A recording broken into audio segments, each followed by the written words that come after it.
সম্মানিত হাজিরিন, আমি সেখান থেকে কথা বলতে চাই যেখান থেকে আমি তেলাওয়াত দিয়ে শুরু করেছি। আমার অভ্যাস অনুযায়ী আমি যেখান থেকে তেলাওয়াত করেছি সেই তেলাওয়াতকৃত সূরাটির নাম হলো সর্ববৃহৎ সূরা সূরাতুল বাকারা। সূরাতুল বাকারা সূরাতুল বাকারা 286টি আয়াত সম্বলিত একটি দীর্ঘ সূরা, এবং এই সূরাটা নাজিল হয়েছে হলো মদিনায়। কোরআন নাজিলের জায়গা দুইটা, একটা হলো মক্কা আর একটা কোথায়? মদিনা। আমার নবীজির দ্বীনের কার্যক্রম চালিয়েছেন দুটো জায়গা থেকে, একটা হলো মক্কার 13 বছর আর মদিনার 10 বছর। এই টোটাল কত বছর? 23 বছর। এই 23 বছর আল্লাহ তাআলা কোরআনটা রাসূলকে উপহার দিয়েছেন। বিভিন্ন সময়ে প্রয়োজনের পরিপ্রেক্ষিতে আল্লাহ তাআলা রাসূলকে এই কিতাব, এই কোরআন উপহার দিয়েছেন। সম্মানিত হাজিরিন, আমরা যে সমাজে বসবাস করছি এই সমাজের নাম যদি মুসলিম সমাজ বলি ভুল হবে? আমরা সবাই কি বলেন তো? মুসলিম। এই জন্য মুসলিম সমাজ আমি হয়তো বলতেই পারি। যে দেশে 18 কোটি মুসলমান, 4.5 লক্ষ মসজিদ, হাজার হাজার হাফেজ, হাজার হাজার আলেম উলামা, সেই দেশে আমি যদি বলি যে মুসলিম সমাজ নয়, তো কেমন যেন মনে হয়। আমরা মুসলমান, এটা মুসলিম সমাজ আমি বলতে পারি। কিন্তু যদি বলি আমরা যে সমাজ অবস্থান করছি এটা কি ইসলামী সমাজ? আসতে বলে, এটা কি ইসলামী সমাজ? না। তাহলে মুসলিম সমাজ আমরা বলতে পারি যেহেতু আমরা জন্মসূত্রে মুসলমান, কিন্তু ইসলামী সমাজ আমি যদি বলতে যাই তাহলে তার কিছু গুণ, তার কিছু বৈশিষ্ট্য থাকার দরকার আছে না নাই? আছে। ইসলামী সমাজের 1 নম্বর বৈশিষ্ট্য হলো মদের বোতল অ্যাভেলেবেল পাওয়া। নাকি আমার দেশে মদের বোতল কি খুব দুর্লভ না খুবই অ্যাভেলেবেল? কঠিন না সহজ? টাঙ্গাইলে পাওয়া যায় না তো? পাওয়া যায় না। তাহলে আমার দেশে মুসলিম সমাজ, আর সেই মুসলিম সমাজের দিকে আমরা তাকিয়ে দেখছি যে সবচাইতে অ্যাভেলেবেল হলো মদের বোতল। আপনি এয়ারপোর্টে যাবেন, সুন্দর করে সাজানো আছে সামনে, কোনটা খাবেন? আচ্ছা, আমার দেশে জেনার লাইসেন্স আছে না নাই বলেন তো? আছে। এটি কি ইসলামী সমাজের বৈশিষ্ট্য? না। তাহলে মদের বোতল, মদের লাইসেন্স, জেনার কারবার, জেনার লাইসেন্স, সুদ তো কালিহাতি নাই। হ্যাঁ আছে। এটা কি ইসলামী সমাজের বৈশিষ্ট্য? না। তাহলে সুদও আছে। তাহলে সুদ আছে, জেনা আছে, মদ আছে, যা আল্লাহ তাআলা 1500 বছর আগে এগুলোকে হারাম বলেছেন। কত হাজার বছর আগে? 1500 বছর আগে আল্লাহ তাআলা এগুলোকে কি করে দিয়েছেন? হারাম করে দিয়েছেন।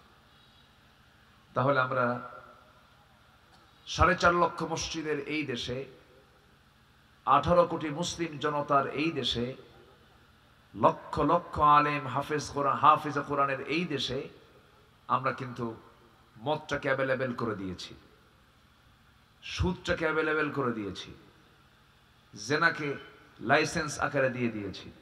আপনি একটা যৌন কর্মীকে বলতে পারবেন না যে তুমি এটা অবৈধ করছো। সে বলবে আমি বৈধ। কেন? আমি নিবন্ধিত, I M A sex worker, আমি একজন যৌন কর্মী। সে বুক উঁচু করে বলবে, আপনি তার বিরুদ্ধে মামলা দিয়ে আপনি মামলা খাবেন উল্টা। কথা বোঝেন নাই? আচ্ছা, তাহলে আমার কথার মধ্যে একটু সৌন্দর্য কম, রসকস কম। আমি একটু চেষ্টা করি মানে রোগগুলো কোথায় আছে, রোগগুলো খুঁজে খুঁজে বের করে একটু বলা দরকার। এই তো আমাদের ডাকার উদ্দেশ্য তো এটাই, এই রোগটা যেন আমাদের ভিতরে না থাকে, এটাই তো উদ্দেশ্য মূলত। সম্মানিত ভাইয়েরা, রোগী ডাক্তারের কাছে কখন যায়? রোগী হলেই তো যায়। ব্যক্তি তখন ডাক্তারের শরণাপন্ন হয় যখন ব্যক্তি রোগী হয়ে যায়, যে বলে ডাক্তার মহোদয় আমার এই প্রবলেম।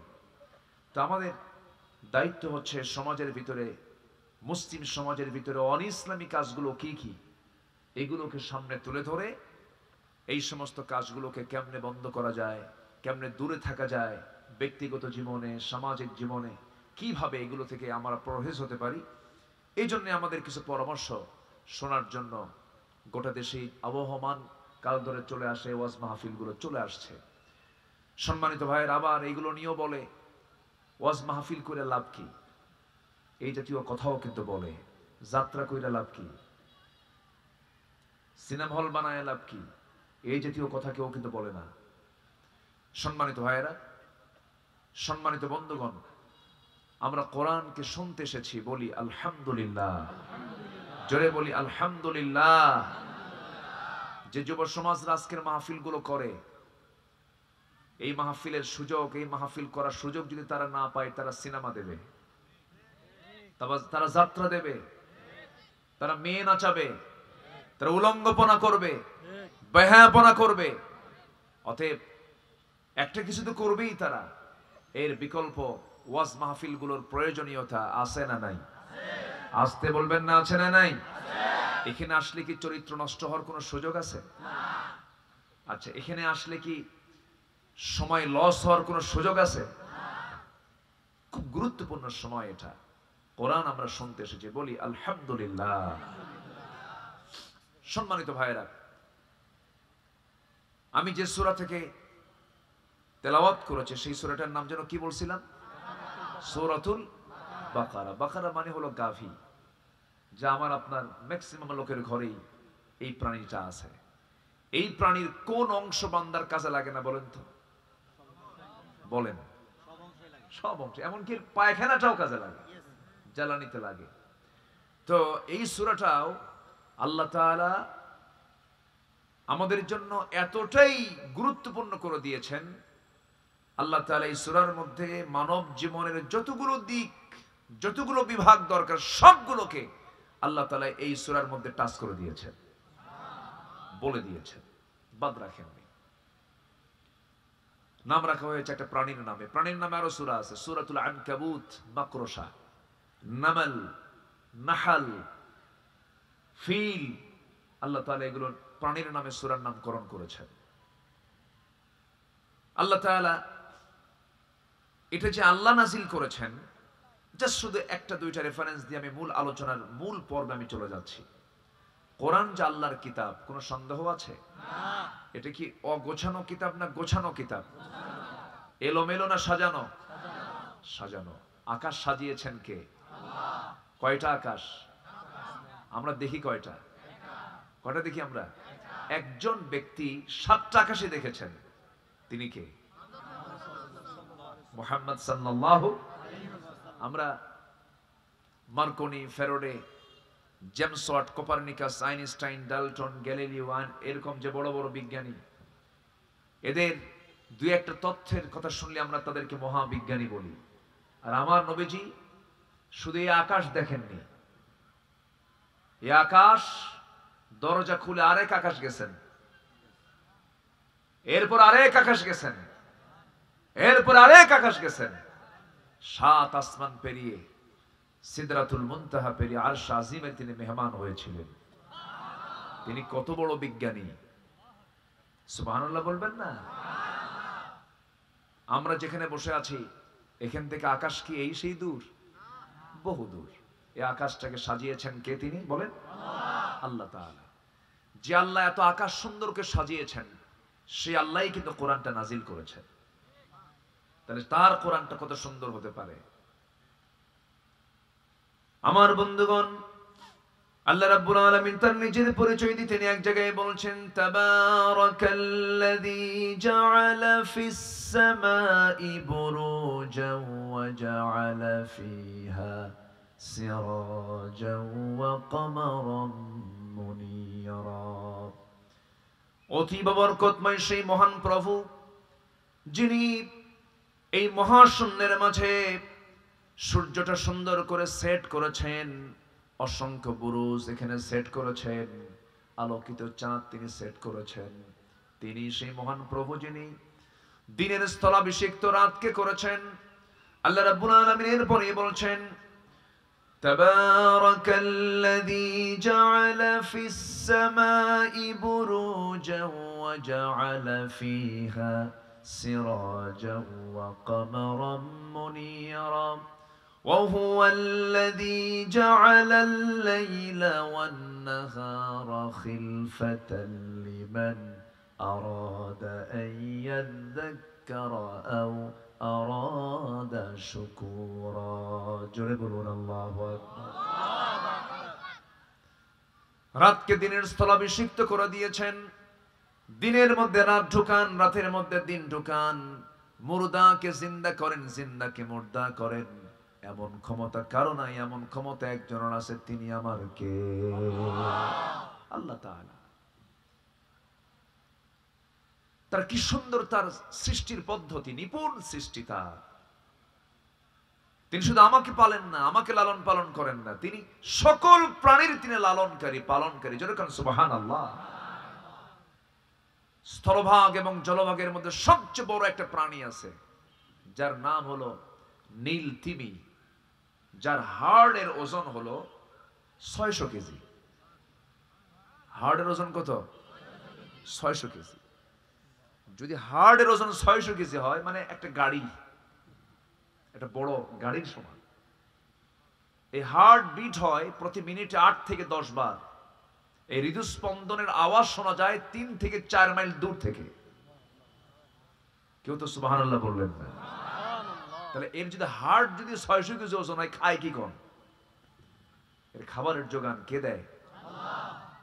খাদ্যের দায়িত্ব ডিপার্টমেন্ট কার? আল্লাহ। আল্লাহ। যদি বান্দারে দায়িত্ব দেওয়া হতো, বলেন পারত? মানুষকে খাওয়ান কে? আল্লাহ। কিন্তু মানুষ কি না খেয়ে থাকে না? এমন জনপদ আছে না নাই? আচ্ছা, মানুষ যে না খেয়ে থাকে, রিজিকের দায়িত্ব আল্লাহ, কিন্তু মানুষ না খেয়ে আছে কেন? এটা কি আল্লাহর দোষ? কার দোষ? বান্দার দোষ। মানুষ ছাড়া পৃথিবীতে কোন প্রাণীর রিস্কের বন্টনে কোনো 2 নাম্বারই নাই। কারণ আল্লাহ তাআলা নিজে এটাকে সুন্দর করে প্ল্যান করে সবার মুখে মুখে পৌঁছায় দিয়েছেন। যেরকম সুবহানাল্লাহ। আর মানুষকে বলছেন, কুলু মিম্মা ফিল আরদি হালালান তাইয়্যিবা। বান্দা, তোমরা জমিনে পবিত্র হালাল জিনিস তোমরা খাও, আমি সব দিয়ে দিলাম, তোমরা একটু খেয়ে নাও, বন্টন করো ঠিক মতো। কিন্তু আমাদের সম্পদের অভাব, খাবারের অভাব না বন্টনের অভাব? কিসের অভাব বলেন? বন্টনের অভাব। আমার দেশকে এগিয়ে দিয়েছে কৃষকরা, অশিক্ষিত, কিন্তু আমার দেশকে এগিয়ে দিয়েছে প্রবাসীরা। প্রবাস জীবনে গিয়ে 100 তলা বিল্ডিং এর উপর পাখির মতো ঝুলে ঝুলে রডের কাজ করে, রক্তকে পানি বানায় দেয়। এত কষ্ট করে প্রবাসীরা বাইরে থেকে রেমিটেন্স পাঠায়, দেশকে আগায় দিচ্ছে। শ্রমিকরা দেশকে আগায় দিচ্ছে। গার্মেন্টস শ্রমিকরা বৈষম্যের বেতন নিয়েও তৃপ্তির ঢেকুর তারা ফেলতেছে, খুশি তারা। শ্রমিক আগায় দিল, কৃষক আগায় দিল, প্রবাসী দেশকে আগায় দিল। দেশকে পিছায় দিচ্ছে কারা? বলেন, অশিক্ষিত লোক না শিক্ষিত লোকেরা? কোন শিক্ষিত লোকেরা বলেন? কোন শিক্ষিত? ওই সমস্ত শিক্ষিত যারা কলমের খোঁজা দিয়া হাজার হাজার কোটি টাকা দেশ থেকে পাচার করছে, যারা কোরআনের সমাজ চায় না, ইসলামী সমাজ যারা চায় না, তারা ইসলামী সমাজ দেখতে চায় না। আমরা কি চাই ইসলাম? সবাই কি চাই? সবাই রাজি আছি তো ইনশাআল্লাহ? আচ্ছা, আমার দিকে একটু তাকান, একটু মনোযোগ দিয়ে কথাগুলো আমরা শুনি। সম্মানিত ভাইয়েরা, আজকের সমাজে পাপের পরিমাণ বেশি না সওয়াবের পরিমাণ বেশি? আচ্ছা, পাপ কাজ করা সহজ আজকের সমাজে না নেক কাজ করা সহজ? হ্যাঁ বলেন, বিয়ে করা সহজ না জেনা করা সহজ?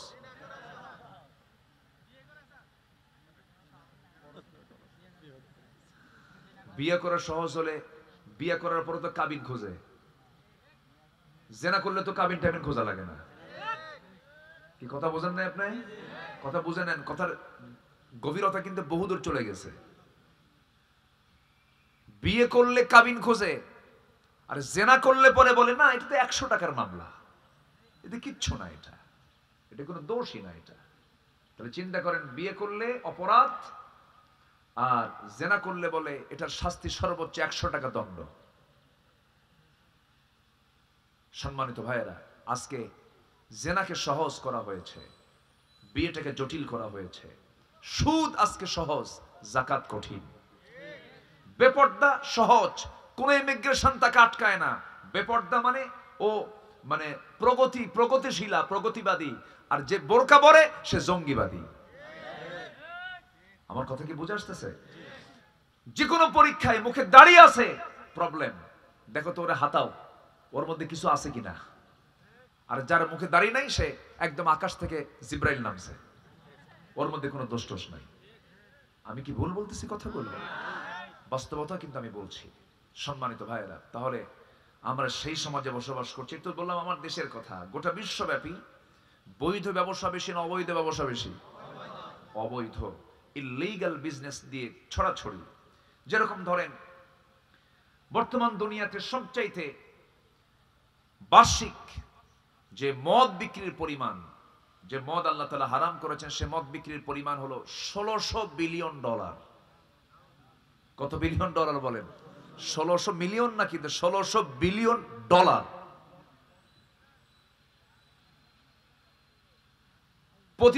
পতিতাবৃত্তি, যেটা পতিতার যে কারবারগুলো করে, এই পতিতাবৃত্তি বছরে পতিত বাণিজ্যের মূল্য হলো বার্ষিক প্রায় 400 বিলিয়ন ডলার। নাউজুবিল্লাহ বলেন। জুয়া ব্যবসার মূল্য বছরে 110 বিলিয়ন ডলার। অবৈধ সোনা কারবারির ব্যবসার বছরে বিশ্বব্যাপী 100 বিলিয়ন ডলার। কম্পিউটার গেমস, ওই যে ফ্রি ফায়ার, পাবজি মাবজি কিনা আছে, এগুলো হলো 50-54 বিলিয়ন ডলার। এগুলো সব হাতায় নিচ্ছে অবৈধ কারবারিরা।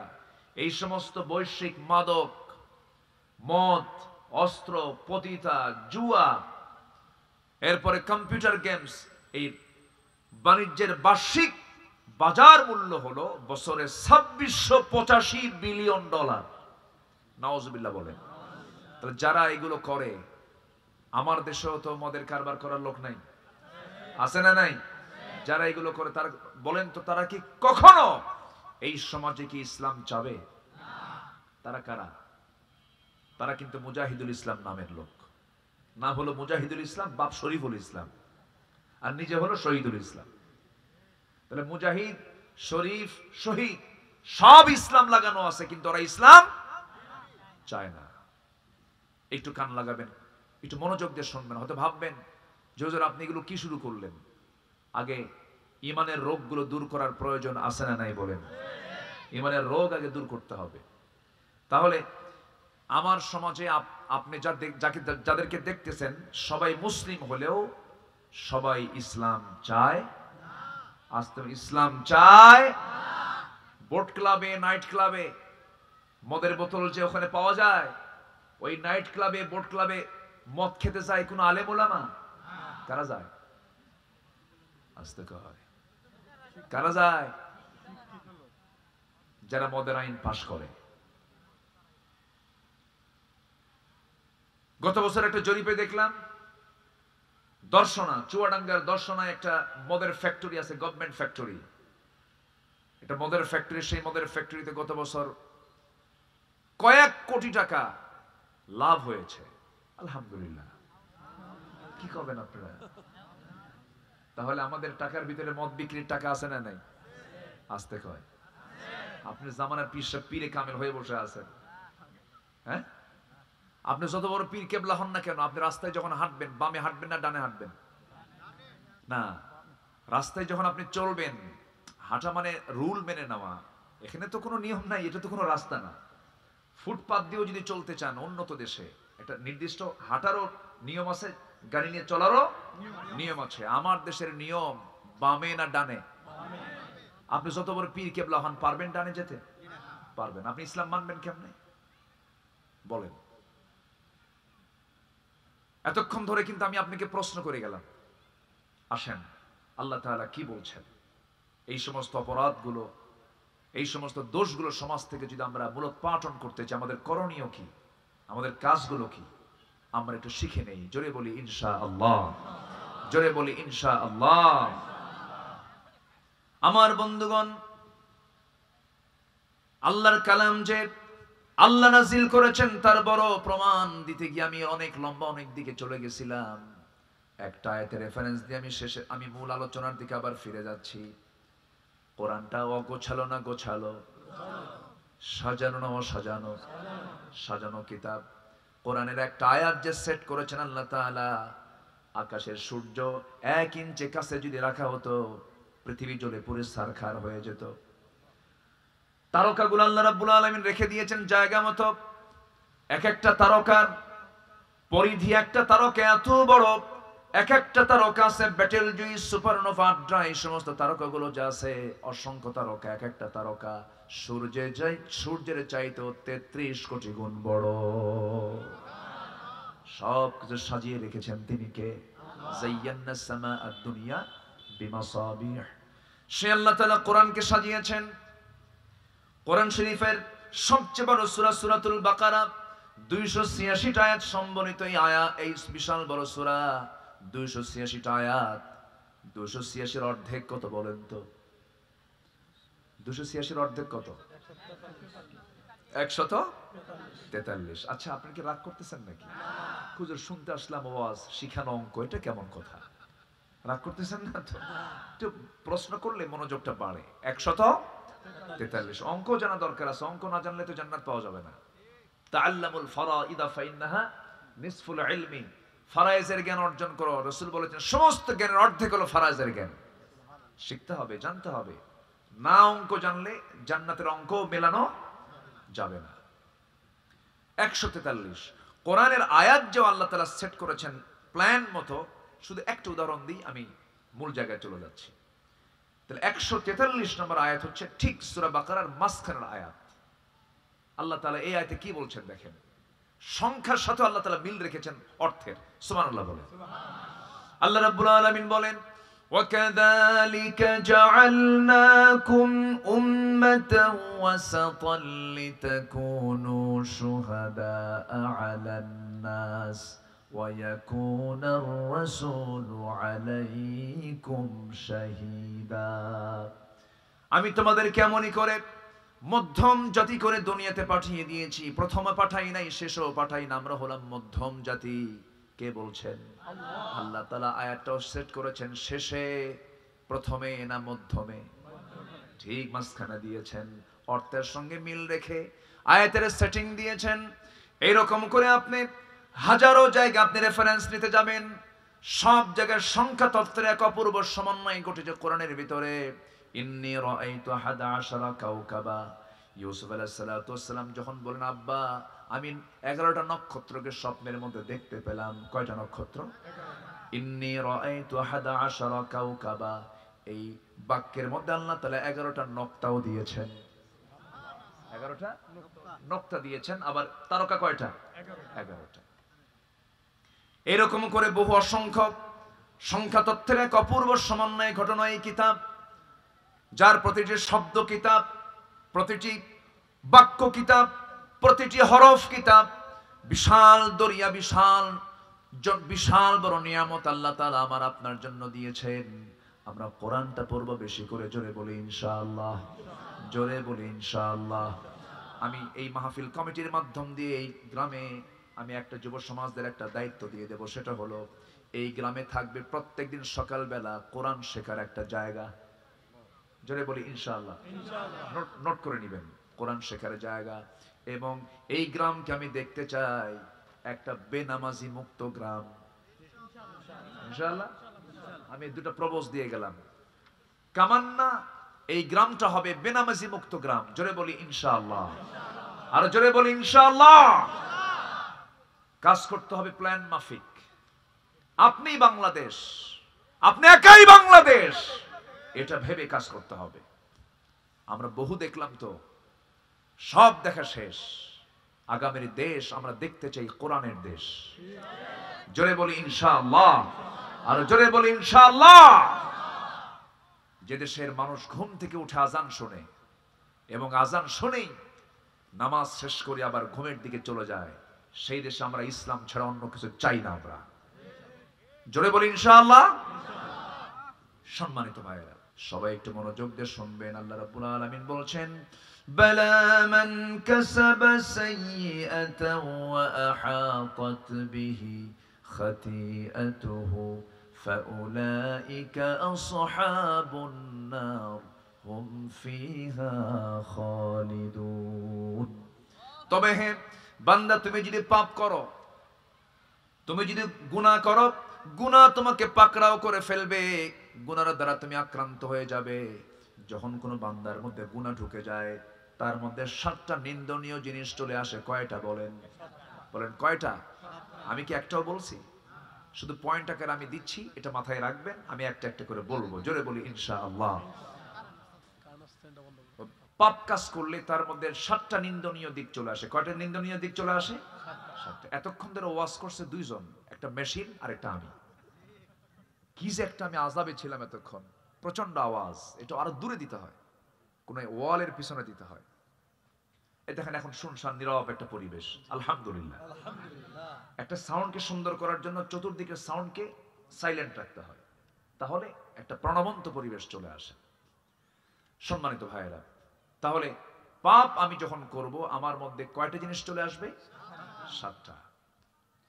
পাপ আমি করব, পাপ আমাকে ঘেরাও করে ফেলবে। যখন কোনো বান্দা পাপ কাজ করে, তখন সে নির্লজ্জ হয়ে যায়। ঘেরাও করে ফেলছে কিন্তু সে নির্লজ্জ হয়ে যায়, তার মধ্যে কোনো লজ্জা জ্ঞান থাকে না। রাসূল বলেছেন, ইদা লাম তাস্তাহি ফাসনা মা শিতা। যখন তোমার লজ্জা থাকবে না, তখন তুমি লজ্জাহীন হলে পরে তুমি যা ইচ্ছা তাই করতে পারবে, তোমার মধ্যে কোনো হায়া কাজ করবে না।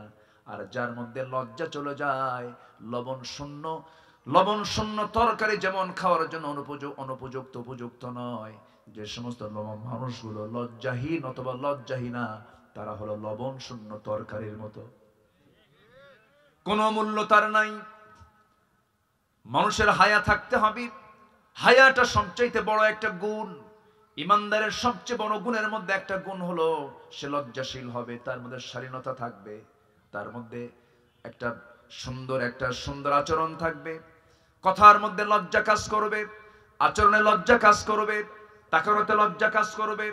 লজ্জাটা হচ্ছে সবচেয়ে গুরুত্বপূর্ণ একটা দিক। যখন কোনো বান্দা পাপ করে, লজ্জা নামক জিনিসটা তার মধ্যে থেকে হেরে যায়, চেহারার সৌন্দর্য নষ্ট হয়ে যায়। নাম্বার 2, চেহারার সৌন্দর্য থাকে না। যে বিড়ি খায়, বিড়ি খাইলে পরে তার চেহারার মধ্যে কোথায় কি ফোটে কন্ত?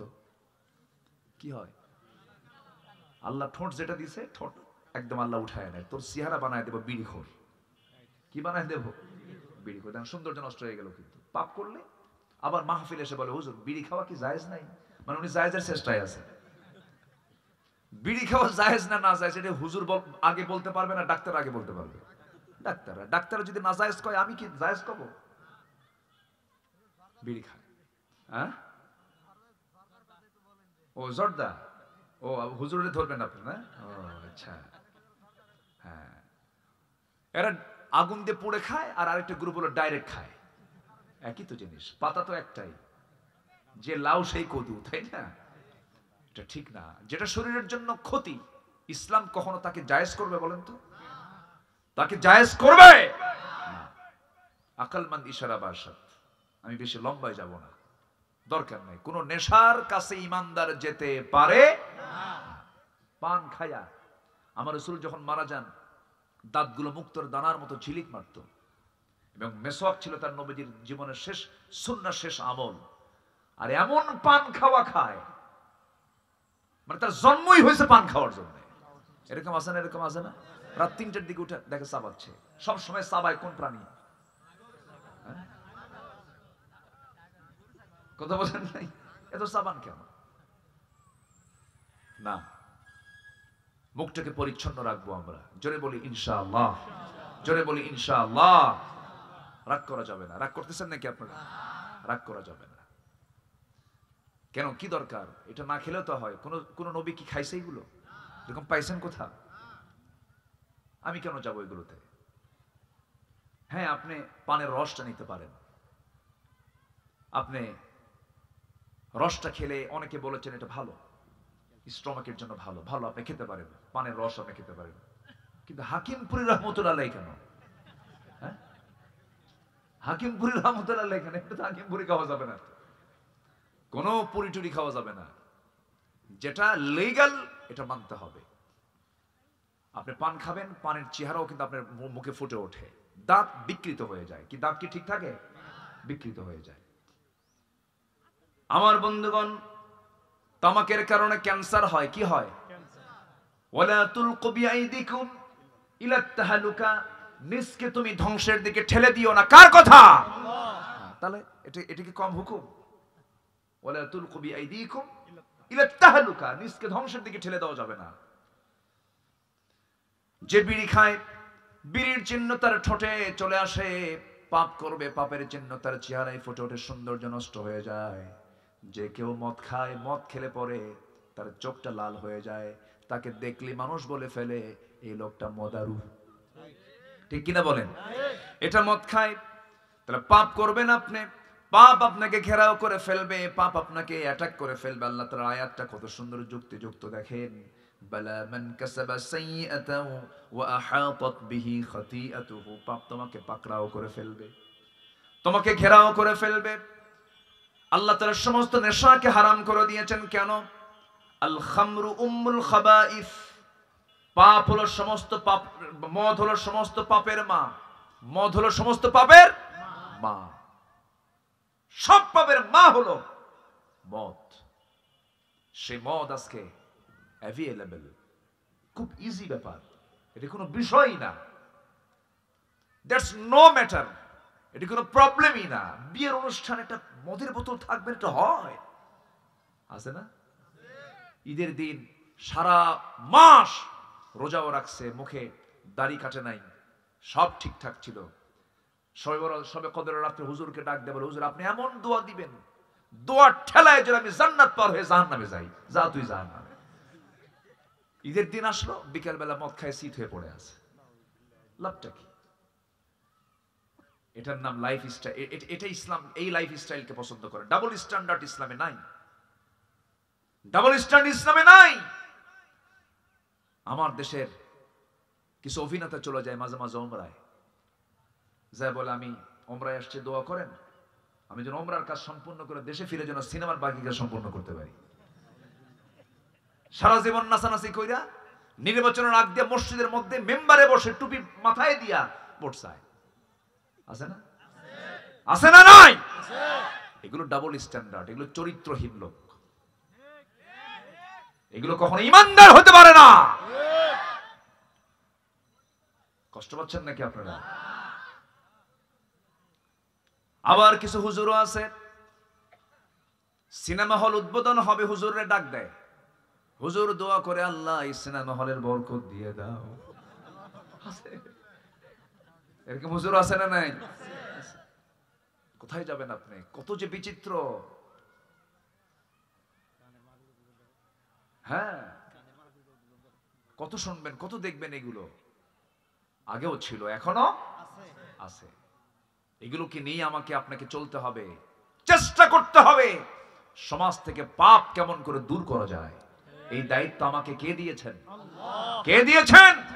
মুখ দিয়ে, হাত দিয়ে না পারো মুখ দেখাও, ফালিয়ুগাইয়িরহু বিয়াদিহি, না পারো কি ফাইল্লাম ইস্তাদির ফাবি লিসানিহি, জিহ্বা দিয়ে, ফাইল্লাম ইস্তাদির ফাবি কলবিহি, অন্তর দিয়ে ঘৃণা কর, করতে হবে। কার অর্ডার? আসতে বলবেন না, কার অর্ডার? আল্লাহর অর্ডার। মদকে আল্লাহ তাআলা কেন হারাম করলেন? মদের হারাম হওয়ার এক নাম্বার কারণ, বহুবিধ কারণ আছে।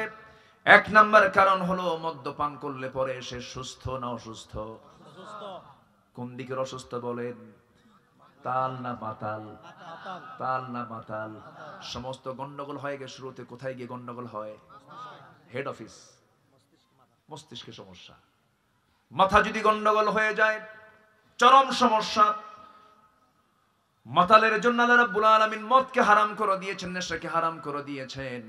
ইন্নামাল খামরু ওয়াল মাইসিরু ওয়াল আনসাবু ওয়াল আজলাম রিজসুম মিন আমালিশ শাইতান ফাজতানিবুহু, জোরে বলুন আল্লাহু আকবার। আল্লাহ তাআলা ১৫০০ বছর আগে মদকে শয়তানের কাম বলেছেন, শয়তানের কাজ বলে অভিহিত করেছেন। মদের সমস্ত পাপের মা, একটা উদাহরণ দিলে স্পষ্ট হয়ে যাবে। কোন এক আল্লাহওয়ালার বসবাস ছিল একটা নগরে। সেই নগরে একজন জঘন্য নারীর বসবাস ছিল। সেই জঘন্য পতিতা নারী হাজারো যুবকের, হাজারো পুরুষের জীবন নষ্ট করে দিয়েছিল। সে চিন্তা করলো, জীবনে বহু পুরুষের জীবন নষ্ট করেছি, এই আল্লাহওয়ালাকে টার্গেট করলাম। টার্গেট করলো, টার্গেটকে ফিল আপ করার জন্য তাকে ফুসলায় ঘরের মধ্যে টেনে তুলে নিয়েছে। ঘরের মধ্যে টেনে তুলে নিয়ে এবার বলছে, আল্লাহর ওলি, তুমি এই নগরের, তুমি আমাকে চিনো না হয়তো, আমি হলাম এই নগরের একজন পতিতা নারী। আমি তোমার সামনে 3টা জিনিস দিয়ে দিলাম, যে কোনো একটা তুমি মানতে তোমার রাজি হতে হবে, মানতে হবে। না রাজি হলে পরে আমি এমন চিল্লান মারবো, তোমার ইজ্জত সব শেষ হয়ে যাবে।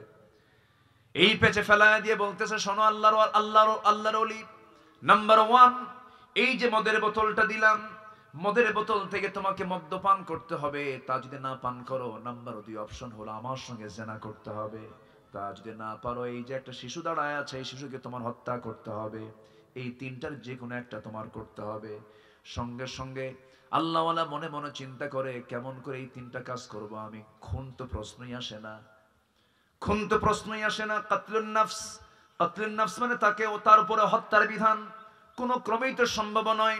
নাম্বার 2 হলো জেনা, জেনা করলে তো ঈমান থাকে না, ঈমানটা নষ্ট হয়ে যায়। মদের বোতল, এটাও হারাম কাজ, এটাও তো সমস্ত পাপের মা। কি করি চিন্তা করলেন, কিন্তু অপেক্ষাকৃত মনে করলেন তিনি জেনার চাইতে, খুনের চাইতে অন্তত মদের বোতলটা হাতে নেই। উনি এটাকে ছোট মনে করে মদের বোতল যখন হাতে নিয়েছেন, মদের বোতল হাতে নিয়ে যখন এক ঢোক মেরে দিয়েছে, হেড অফিস কি এখন বলেন? গন্ডগোল। মাথা তো ঠিক নাই। যখন মানুষ মাতাল হয়ে যায়, ওই আল্লাহওয়ালা মাতাল হয়ে গেল, সঙ্গে সঙ্গে জেনাও হলো, সঙ্গে সঙ্গে খুনও হয়ে গেল।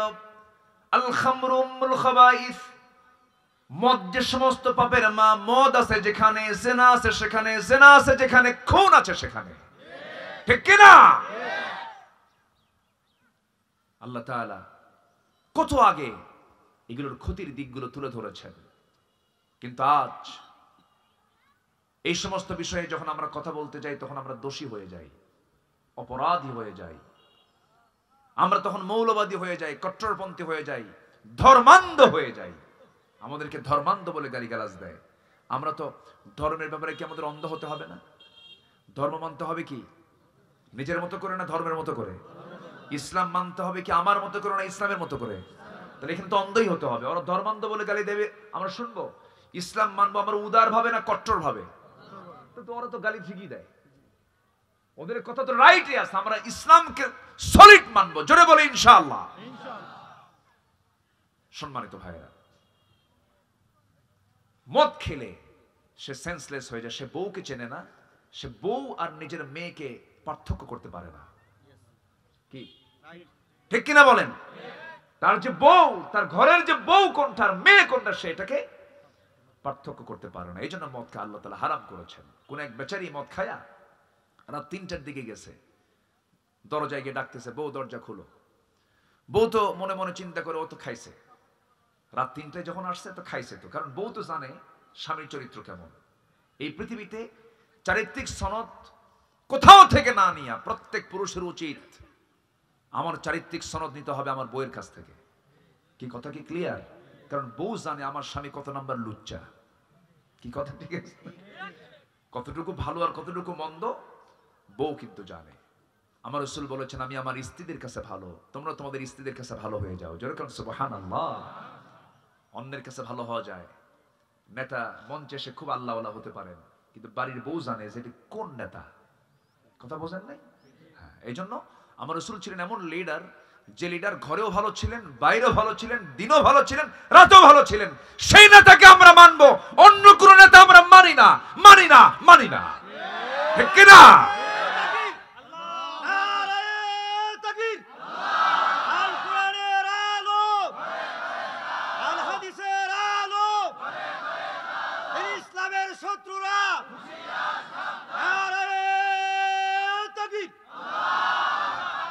আল্লাহ কবুল করুন। তো মদ খায়া রাত 3টার দিকে দরজায় যা ডাকতেছে, বউ ভাবতেছে স্বামী তো আসছে, ও ডাবল লোডেড, 1 বোতল মারা নেই, 2 বোতল মারছে, রাত 3টায় আসছে। বড় ছেলেকে ডাক দিয়ে বলে, আব্বা উঠো, তোর আব্বা আসছে। আমি একলা, তো আমি ভয় পাচ্ছি, দরজা খুলে যে কি আচরণ করে আল্লাহ জানে, সাথে তুমি চলো। ছেলেকে সাথে নিয়ে দরজা খোলা মাত্রই চোখ তো মনে হয় বের হয়ে আসার মতো, খাইছে তো। বউয়ের দিকে তাকায় বলে, আম্মা আসসালামু আলাইকুম। বলবেই তো, ওর তো মাথা ঠিক নাই।